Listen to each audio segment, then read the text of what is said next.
Are Doomfire Warlocks any good? This was another request. Keep them coming.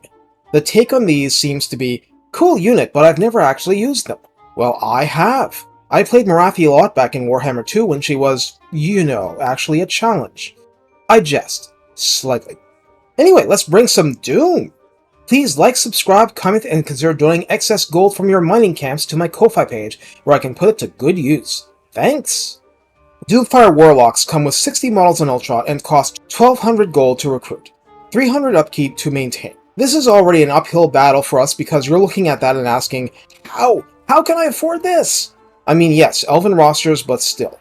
The unit has 5520 health spread between those 60 models. Armor is 15, which is flimsy, but the models have physical resistance of 14, which is not even that far off from Hex Wraiths, but 40% versus 55% is still a large gap.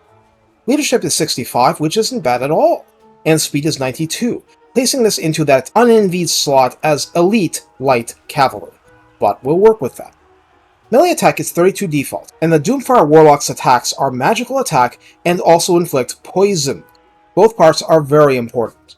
The proliferation of demonic units means that magical attack matters a lot more than it used to, and poison is poison. Anything not a red-crested skink will tend to feel the debuff. Attack interval is 4.5, which is fairly consistent with old cavalry, but which is definitely slower than a lot of melee troops. Splash size is medium, and each warlock can damage a maximum of 3 targets at once. Melee defense is 28, which isn't fantastic and isn't awful. Weapon strength is 45, split between base damage 32 and armor piercing 13. Now, this AP value is far from terrible, and what this indicates to us is that the Doomfire Warlocks are specialized in annihilating low-armored opponents in a more efficient manner. Charge bonus is 40, which is okay, quote-unquote, and mass is 600, which is definitely on the scrawny end. Key features include Vanguard deployment, enabling you to get them into dangerous positions swiftly, the presence of the Murderous Prowess mechanic, and 2 bound spells with very limited uses, Lesser Doom Bolt that can be targeted at a single enemy unit, and Soul Blight, which reduces armor by 30% and melee weapon strength by 25% for the duration.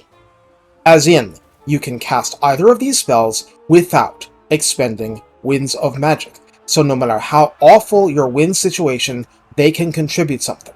The Doom Bolts are magical attack and 100% armor piercing, including the explosion. In the Lord Redline skills, Raid Leader grants a maximum of melee defense plus 5 and charge bonus plus 12 flat. Missile strength increases are not applicable. For rank 7 Warlocks, Ravager Rewards grants plus 10 armor, which certainly affects a low armor unit.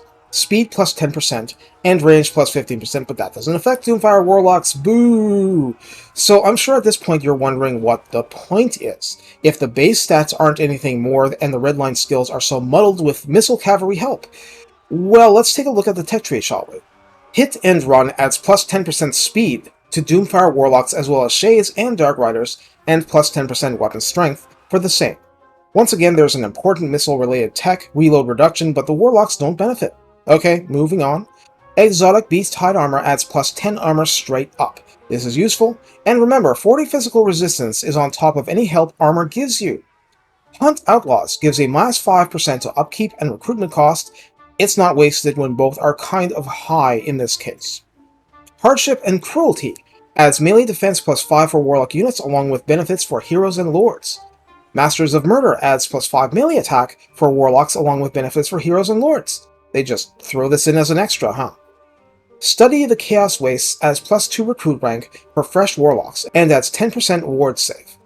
Hold on, what? 10% ward save? On top of the 40% physical resistance? Okay, now that we've seen that the Warlocks pick up a buff here and there from 5 different texts, that's nice, and it rewards you for pushing those research texts, but it's hard to actually focus on the Warlocks. You're just picking things up that help a bunch of other units in a crowded roster. But that's fine.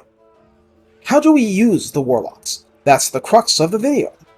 I hesitate to say any unit should be used alone, but judged solo, and setting aside its bound spells able to assist the army in toto, the Doomfire Warlocks are a much higher class of light cavalry, able to murder and devastate lesser versions of itself. Between poison, the high physical resistance, and the very respectable charge bonus, Anything not magical attack is going to go down, it's just a matter of time. Poison slows enemies down and makes them easier to annihilate because they can't escape. Yes, they're not super high hit points, they will take their losses, but it's just difficult and annoying to grind down a Doomfire unit without specialized tools.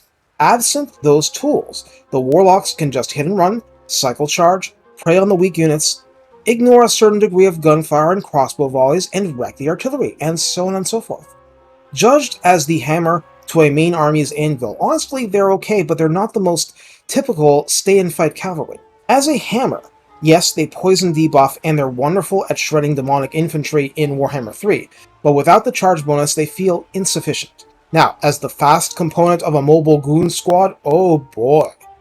The problem from the enemy's point of view isn't that they're so overwhelming in and of themselves. First, the speed is disgusting and hard to deal with. More to the point, if there's anything heavier to deal with, cold ones, a war hydra, kind of anything really, then it's impossible to focus on the Doomfire Warlocks. And if you can't focus on them, they'll stick around like glue forever, and poison, magical attack, and chip damage you to pieces. They'll leave the hardcore armor-piercing duties to others, and wipe the floor with anything else. And Sigmar bless the poor slobs trying to run away from them. This is a top-tier, mop-up-the-battlefield unit. The quote-unquote wrong units won't have an easy time whittling away at the Warlocks, but more than that, they're an anti-gimmick unit. You're bringing Sirens? Good luck with that. Hex-Wraiths? It's almost a mirror match.